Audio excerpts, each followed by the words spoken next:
여러분 안녕하십니까? 광주 MBC 뉴스투데이 시작합니다. 먼저 오늘의 주요 뉴스입니다. 민주당 광주 후보들의 이해충돌 방지법 위반 의혹과 꼼수 증여 논란 등 이른바 재산 리스크가 잇따라 불거지고 있습니다. 총선 선거운동 중반의 변수로 떠올랐습니다. 5달 만에 재개장한 순천만 국가정원에 10,000명이 방문하는 등 개막식이 성황리에 열렸습니다. 프로야구 기아 타이거즈가 불펜의 활약 속에 시즌 초반 2위를 달리며 순조롭게 출발하고 있습니다. 광주시가 첨단 산업단지 노동자들을 위해 매주 월요일부터 금요일까지 반값으로 아침 식사를 제공합니다. 총선에 나서는 우리 지역 후보들의 정책과 공약을 비교 분석하는 공약 정책 한판 승부, 광주 MBC 공정한 기획보도로 시작합니다. 광주 광산갑에는 5명의 후보가 도전장을 냈습니다. 국회의원이 되면 가장 먼저 어떤 법안을 추진할지 물었더니 검찰 개혁부터 부동산 규제 완화 등 다양한 1호 법안 추진을 약속했습니다. 보도에 김영창 기자입니다. 도심과 농촌이 어우러져 있어 광주의 대표적 도농복합 지역인 광주 광산구갑 선거구. 유권자는 13만 8천여 명에 달합니다. 더불어민주당 박균태, 국민의힘 김정현, 새로운 미래 정형호, 진보당 정희성, 무소속 양윤열 후보가 출마했습니다. 후보들에게 국회의원이 되면 1호 법안으로 무엇을 발의할 것인지 물었는데 자신의 출신이나 소속 정당을 가늠할 수 있는 답변들을 내놓았습니다. 검사장 출신의 민주당 박균택 후보는 검찰의 수사권 남용을 막기 위해 수사권 폐지안이 담긴 검찰개혁 법안을 추진하겠다고 밝혔습니다.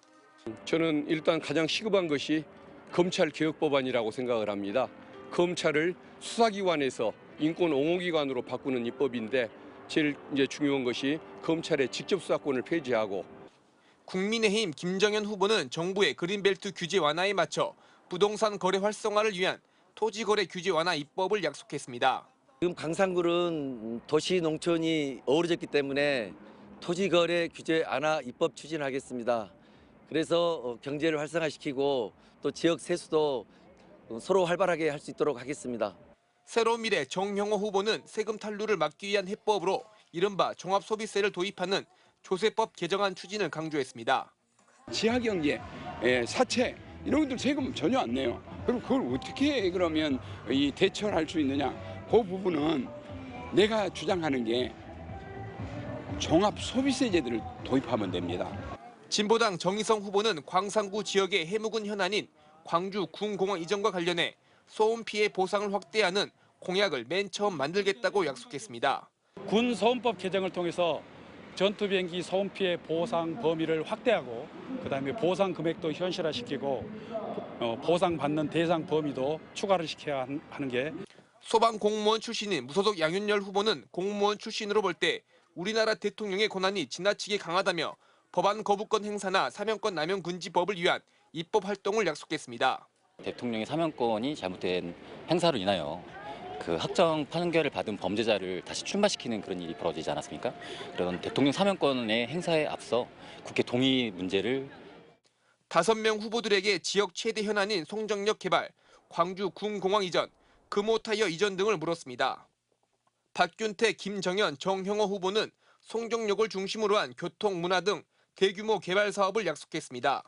우리 광산갑 지역에 지하철 2호선이 지나게 만드는 겁니다. 그래서 신설 추진을 시민들과 함께 약속을 한 상태입니다. 광산구의 중심인 송정역 역세권 활성화시켜서 랜드마크 조성하겠습니다. 용산역처럼 정말 여기에다가 문화, 교통, 쇼핑, 관광까지. 금호타이어 이전에 대해 정희성 후보는 정부 차원에서 협상할 수 있도록 나서겠다고 밝혔습니다. 국가가 나서서 중국 자본하고 협상을 통해서 해결하는 방식으로 해야 하고요. 양윤열 후보는 군공항 이전이 실패할 경우 광주공항을 국제공항으로 재활성화시키겠다고 약속했습니다. 군공항을 무한으로 이전이 실패할 시 다시 국제공항으로서 역할을 다시 재탄생시키는 게 어떠한 후보가 국회에 입성해 본인의 1호 법안을 발의할 수 있을지는 유권자의 선택만이 남았습니다. MBC 뉴스 김영창입니다. 오늘 출근길 대체로 맑은 날씨가 이어지고 있습니다. 고기압의 가장자리에 들면서 구름만 조금 지나고 있는 상태고요. 미세먼지 농도 역시 보통 수준으로 공기도 대체로 무난한 상태입니다. 오늘 늦은 오후부터는 날이 점차 흐려지겠고요. 늦은 밤부터는 봄비가 내리겠습니다. 내일까지 광주와 전남에 20에서 60mm가량의 비가 예상되는 가운데 지리산과 남해안 지역을 중심으로는 80mm가 넘는 더 많은 비가 내리겠습니다. 특히 남해안 지역을 중심으로 내일 시간당 10에서 20mm 안팎의 매우 세찬 비가 예상되고요. 순간 풍속 시속 70km 이상의 매우 강한 바람도 함께 동반되겠습니다. 미리 대비하셔야겠습니다. 기온은 높게 올라서 포근하겠습니다. 오늘 아침 기온 10도 안팎으로 어제 같은 시각보다 3도가량 높게 출발했고요. 한낮 기온 22도로 낮 기온은 어제보다 2도가량 낮겠지만 영상 20도를 웃돌면서 정말 포근하겠습니다. 날씨 정보였습니다. 22대 국회의원 선거가 오늘로 8일 앞으로 다가온 가운데 민주당 광주 지역 후보들을 대상으로 한 재산 리스크가 불거지고 있습니다. 서구갑 조인철 후보의 경우 광주시 부시장 재직 시절 사들인 비상장 주식 매입 과정이 부적절하다는 의혹이 제기되고 있고 서구을 양부남 후보의 경우 아들들에게 고가의 주택을 증여한 사실이 드러나 상대 후보들이 맹공을 퍼붓고 있습니다. 주현정 기자가 취재했습니다. 이해충돌방지법 위반 의혹을 받고 있는 더불어민주당 광주 서구갑 조인철 후보. 지난 2021년 광주시 부시장 재직 당시 광주시와 업무 협약을 체결한 모 기업 대표의 또 다른 사업체의 비상장 주식을 배우자 명의로 사들였는데 경찰은 조 후보가 공직자의 직무를 자신의 사적인 이해관계와 연결한 것은 아닌지 들여다보고 있습니다. 서구갑 출마자들은 조 후보가 앞서 건강을 이유로 선관위가 주관한 법정 토론회에 나오지 않은 이유가 이 논란에 대한 공격을 피하기 위한 고의가 있었다고 주장했습니다. 이번 치료를 마친 조 후보는 의도적 불참은 없었다고 말했습니다. 제가 이해충돌 방지나 그게 문제가 있다면 거기 재산 공개를 해놨겠어요. 제가 바보가 아니야. 파행을 만든 경우 우리 시민들한테 100번 사죄를 드리고요. 민주당 서구을 양부남 후보는 이른바 꼼수 증여 논란에 휩싸였습니다. 양부남 후보가 중앙선관위에 신고한 재산 내역입니다. 장남과 차남이 신고가 9억 3천여만 원 상당의 서울 한남동의 단독주택 지분을 절반씩 보유하고 있습니다. 후보의 배우자가 2004년 구입한 이 부동산은 5년 전 소득이 없던 자녀에게 증여됐고 증여세는 양 후보가 대신 냈습니다. 이른바 부모 찬스 지적이 일자 양 후보는 지적은 겸허히 받아들인다면서도 국민 눈높이에는 맞지 않는다는 비난을 받을 수는 있지만 정상적인 증여라고 해명했습니다. 하지만 상대 후보는 시민을 우롱하는 처사라고 비판했습니다. 민주당이 강하게 비판해온 전형적인 부모 찬스이자 부의 대물림 사례입니다. 수많은 청년들이 살 곳을 마련하지 못해 힘들어하고 민주당 북구갑 정준호 후보와 동구남구 을 안도걸 후보도 경선 과정에서 공직선거법 위반 의혹이 제기돼 각각 검찰과 경찰의 압수수색을 받았습니다.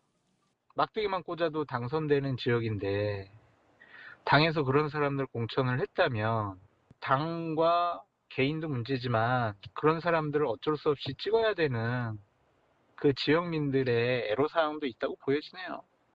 민주당 텃밭에서의 민주당 후보들의 각종 논란이 코앞으로 다가온 이번 총선 최대 변수로 떠오를 전망입니다. MBC 뉴스 주현정입니다.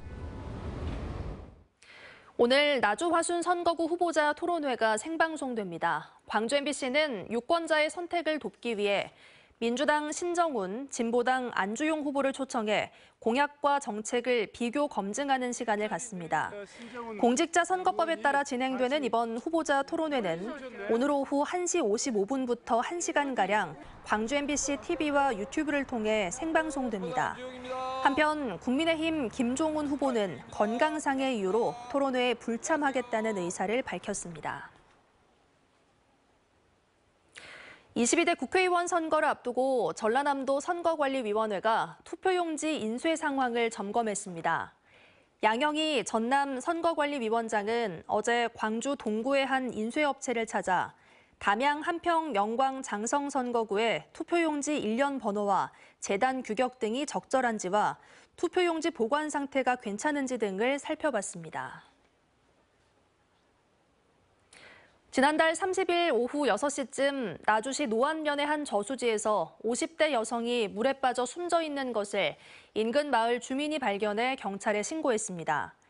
경찰은 이 여성에게 범죄 혐의점으로 보이는 외상이 없는 점으로 미뤄 극단적인 선택을 한 게 아닌가 보고 부검을 의뢰해 정확한 경위를 조사할 예정입니다.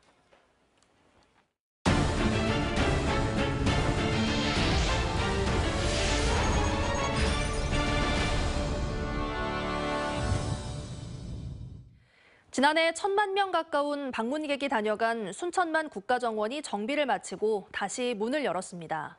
풍성한 봄꽃들과 함께 우주와 애니메이션을 더한 다채로운 콘텐츠로 방문객을 맞이했습니다. 유민호 기자가 보도합니다.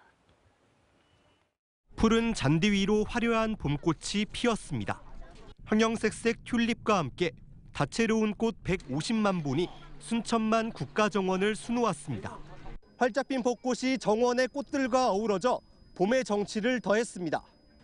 맑고 포근한 날씨에 사람들은 봄을 온몸으로 만끽하며 정원을 거닐었습니다. 가족과 연인, 친구들은 정원 안과 밖에서 사진으로 봄날의 추억을 남겼습니다. 처음으로 순천에 왔는데 좋은 시기에 온 것 같아요. 꽃이 되게 많아가지고 되게 예뻤어요. 그 사진 찍기가 좋았던 것 같아요. 국가정원을 가로지르는 다리 위로는 우주선이 착륙했습니다. 우주인도 놀러오는 순천이란 국가정원의 핵심 주제를 선보이는 스페이스 브릿지로 관람객의 발길을 끌어당깁니다. 정원 곳곳에서는 유미의 세포들, 두다다쿵 등 인기 애니메이션 캐릭터도 만나볼 수 있습니다.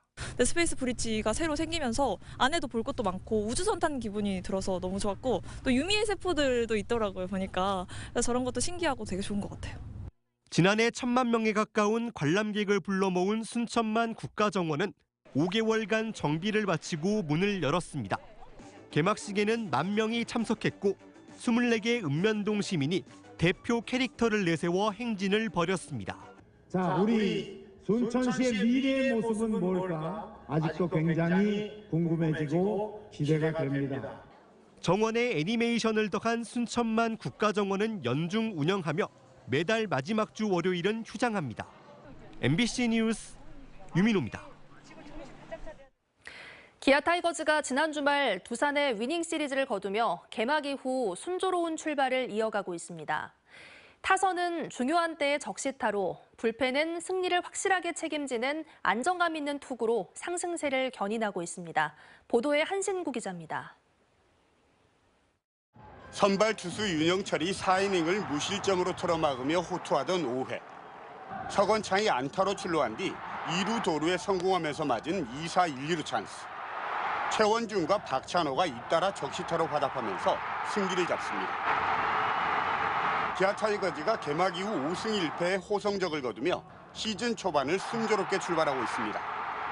특히 지난 시즌 4승 12패로 절대적으로 약했던 두산에 지난 주말 위닝 시리즈를 거두면서 초반 분위기도 확실하게 잡았습니다. 투수들은 투수 파트대로 열심히 해주고 야수들은 또 거기에 맞게끔 야수들에서 최선을 다해주고 하기 때문에 아마 초반에 좋은 성적이 나고 있는 것 같습니다.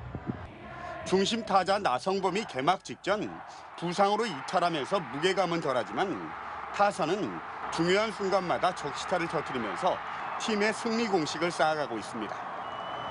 특히 올 시즌 붙박이 주전으로 도약한 이우성은 6게임 연속 출루에 4할이 넘는 타율. 이적생 서건창 역시 부활의 신호탄을 쏘는 쏠쏠한 활약으로 타선에 힘을 싣고 있습니다. 전상현과 최지민, 정혜영 등으로 이어지는 불펜진 역시 평균 자책점 2.38로 1위를 달리면서 상승세를 주도하고 있습니다. 저희 투수들이 상당히 잘 던져주고 있기 때문에 저는 좋은 방향으로 계속 이어가기를 바라고 있습니다. 다만 용병 투수 윌크로우가 2게임 연속 대량 실점에 의문보호가 실려 있고 양현종과 이의리, 윤영철로 이어지는 국내 선발진 역시 기대에 부응하고는 있지만 모두 6이닝을 채우지 못해서 불펜진의 과부하를 덜어줘야 하는 숙제를 안고 있습니다. 기아 타이거즈는 이번 주 하위권으로 쳐져 있는 KT와 삼성을 상대로 상승세 이어가기에 나섭니다. MBC 뉴스 한신구입니다. 전라남도가 의대 신설 방식과 관련해 기존에 추진했던 서부권과 동부권의 통합의대 방식을 접고 단일의대 설립을 추진할 것으로 전망됩니다. 전라남도는 최근 윤석열 대통령과 한덕수 국무총리 등이 전남의대 신설을 추진하겠다고 밝혔지만 통합의대에 대한 답변이 없다며 공모를 통해 의대 신설 대학을 선정하기로 하고 관련 절차를 준비 중인 것으로 알려졌으며 오늘 의대 신설 방안을 최종 발표할 예정입니다. 광주시가 첨단 산업단지 노동자들을 위한 반값 아침 서비스를 실시합니다. 광주시는 어제 첨단산단 광주 테크노파크 별관에 간편한 아침 한 끼 2호점을 열고 매주 월요일부터 금요일 오전 6시부터 9시까지 김밥과 컵밥, 샐러드 등을 시중 가격보다 50% 저렴한 2, 3천 원에 판매한다고 밝혔습니다. 이에 앞서 지난해 3월 하남 근로자 종합복지관에 문을 연 간편한 아침 한 끼 1호점은 하루 평균 102명이 이용한 것으로 집계됐습니다. 다음은 총선 브리핑 시간입니다. 안태욱 국민의힘 광주 광산구을 후보는 평균 연령 39세로 젊은 광산구의 양질의 일자리를 확보하기 위해 인공지능 중심의 사물인터넷, 미래차, 로봇 첨단 융복합 산업단지를 조성하겠다고 약속했습니다. 김주업 진보당 광주 북구갑 후보는 복지특별구역 지원법을 제정해 기초수급자 지원 등 지자체가 감당하고 있는 복지 비용의 일부를 국가가 직접 지원하게 하고 지역의 예산 효율성을 높이겠다고 공약했습니다. 정진욱 민주당 광주 동구 남구갑 후보는 광주 주요 교통 혼잡도로인 백운광장의 교통난을 해소하기 위해 봉선동과 진월동을 곧바로 잇는 제석산 관통터널을 뚫겠다고 강조했습니다.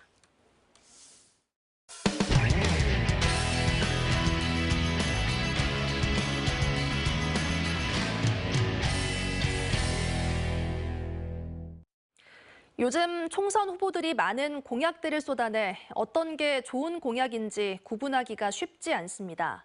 한 시민단체가 정책 선거를 이끌어내기 위해 정당과 후보를 가리고 좋은 공약들을 선정해 발표하는 블라인드 테스트를 전국 처음으로 마련했습니다.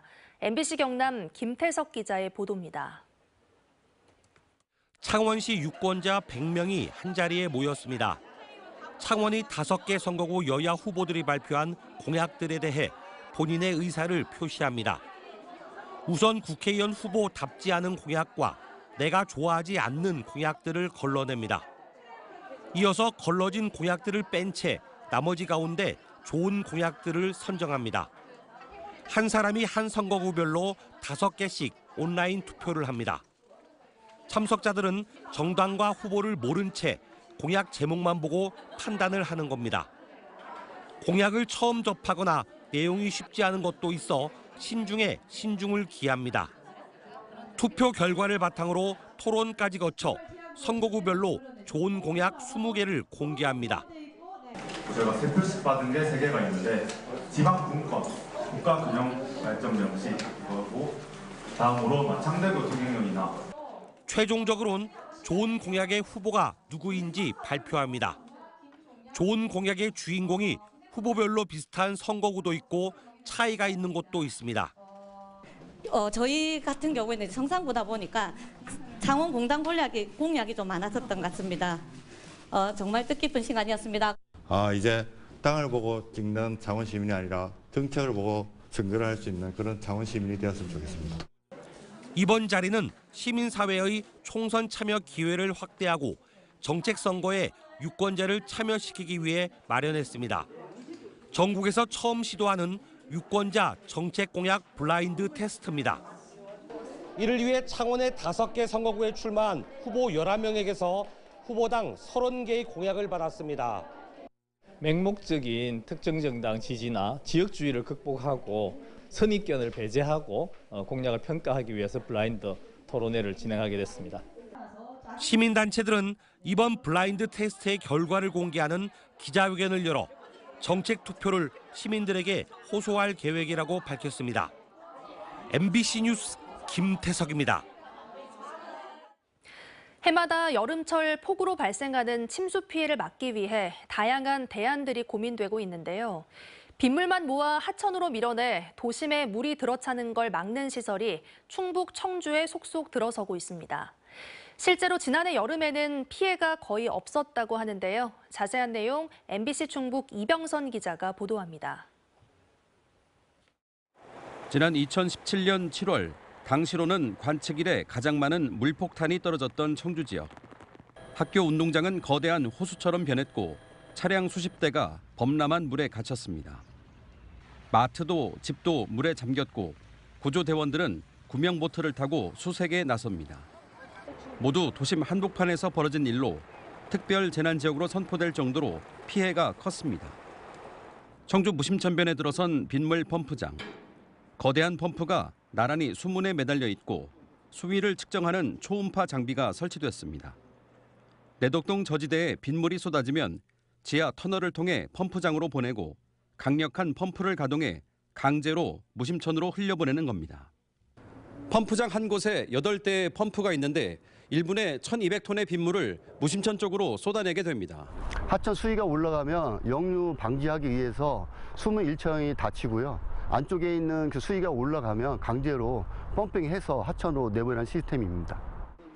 내덕동과 우암동 일대 지하에는 빗물을 모으기 위해 7km가 넘는 우수 관로를 새로 깔거나 교체했습니다. 투입된 예산만 495억 원. 사업 전후 30년 빈도 연 강우량으로 시뮬레이션 해보면 이전에는 침수 면적이 105헥타르가 넘고 최대 침수심도 1.5m 가까이 높았지만 이제는 침수 면적은 10분의 1 이하로 침수심은 불과 10cm로 낮아졌습니다. 실제로 내덕 배수본구 펌프장이 가동됐던 지난해 여름 12시간 동안 400mm가 넘는 집중호우가 내렸지만 침수 피해는 없었습니다. 내덕 본구와 성남천 본구 두 곳의 사업을 완료하고 환경공단으로부터 시설을 인계받은 청주시는 앞으로 수곡, 우암, 가경, 영운, 명암, 사직, 운천 등 7개 분구 사업을 더 진행하는데 모두 3,100억 원을 투입할 계획입니다. 지금 9개소 중 2개소는 사업이 완료가 됐고요. 그리고 나머지 7개소에 대해서도 금년부터 사업에 착공에 들어가가지고 2028년도 사업이 완료될 예정입니다. 사업이 완료가 되면 더 이상의 도시 침수로 인해서 시민들의 재산 및 인명피해가 발생하지 않을 것으로 예상하고 있습니다. 청주시는 이 밖에 강내와 옥산, 내수 하수처리장 증설이나 개량, 마을 단위 소규모 하수처리 시설 등 하수도 사업에만 1조 원을 투입할 계획입니다. MBC 뉴스 이병선입니다. 똑같은 짐을 실었는데 톨게이트마다 측정된 무게가 다르다면 과적 단속 시스템 과연 신뢰할 수 있을까요? 동일한 양의 화물을 실었는데 강원도 양양의 한 톨게이트에서만 때에 따라 무게가 20% 더 넘게 측정될 때도 있다는 주장이 제기됐습니다. MBC 강원 영동 이준호 기자가 취재했습니다. 25톤 화물 트럭에 포대 20여 개가 쌓여 있습니다. 수출용 규사를 강원도 양양에서 채취해 경기 평택항으로 실어 나르고 있습니다. 그런데 지난 14일 평소와 같은 양의 포대를 실었는데 양양의 한 고속도로 톨게이트에서 과적 단속에 걸렸습니다. 오차 범위 10%까지 포함해 차량과 짐의 무게가 44톤을 초과하면 적발되는데 단속 기준에 걸려 꼼짝없이 50만 원의 벌금까지 내게 됐습니다. 운전자는 이곳 남양양 톨게이트의 과적 측정에 유독 문제가 있다고 주장합니다. 단속에 걸린 당일 원주와 평택 톨게이트를 지날 땐 문제가 없었기 때문입니다. 게다가 한 달 전까지만 해도 같은 양의 짐을 싣고 남양양 톨게이트를 지날 땐 무게가 33톤으로 측정됐다고 말합니다. 똑같은 톤수에 올라갔던 차량인데 이런 식으로 하다 보니까 이 도로공사에 너무 신뢰성이 너무 없다고 생각을 하고 있습니다. 지금. 다른 화물차 기사도 최근 비슷한 일을 겪었습니다. 46.15톤으로 과적에 적발된 직후 북강릉 톨게이트로 가서 다시 쟀더니 37.65톤이 측정됐다고 말합니다. 같은 짐을 실었는데 두 톨게이트의 무게 차이가 8.5톤이나 나는 겁니다. 너무 어이없죠. 정확하기만 해도 괜찮은데. 무슨 일이 있던 걸까? 한국도로공사는 3월 7일 남양양의 단속기계 측정값을 조정했습니다. 이후 과적 단속이 급증해 한 달 평균 한 건 정도 발생한 과적 단속이 이번 달에만 벌써 5건에 달하고 있습니다. 한국도로공사 측에 문의하자 측정값 조정 범위는 플러스 마이너스 2%였으며 단속 시스템에 이상이 없다고 설명했습니다. 게다가 화물차 기사들의 과적에 대한 인식이 부족하고 기준을 초과한 적재가 문제라는 입장을 냈습니다.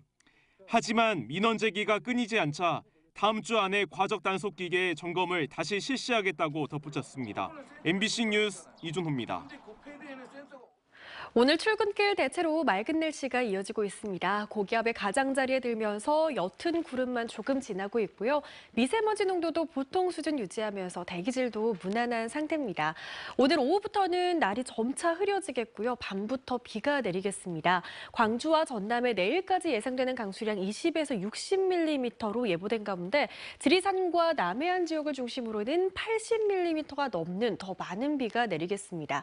특히 남해안 지역을 중심으로 시간당 10에서 20mm 안팎의 세찬 비가 내리겠고요. 수간풍속 시속 70km 이상의 강한 바람이 동반될 것으로 보여서 미리 대비를 잘해주셔야겠습니다. 대체로 포근한 날씨 이어지겠습니다. 아침 기온 10도 안팎으로 어제 같은 시각보다 3도가량 높게 출발했습니다. 한낮 기온은 22도로 어제보다 2도가량 내림세를 보이겠지만 낮 동안 기온 높게 오르면서 따뜻한 날씨 예상됩니다. 무안의 낮 기온도 20도 안팎으로 포근하겠고요. 강진과 완도의 낮 기온 19도 안팎까지 오르겠습니다. 일교차는 크게 벌어지겠습니다. 고흥 6도로 시작해 한낮 기온 20도로 예상됩니다. 바다의 물결은 전해상에서 최고 2m로 일겠습니다. 내일 비가 내리면서 낮 기온 오늘보다 5도가량 내림세를 보이겠는데요. 비가 그친 모레부터는 다시 20도 안팎의 기온이 유지되면서 포근한 날씨는 계속되겠습니다. 날씨 정보였습니다.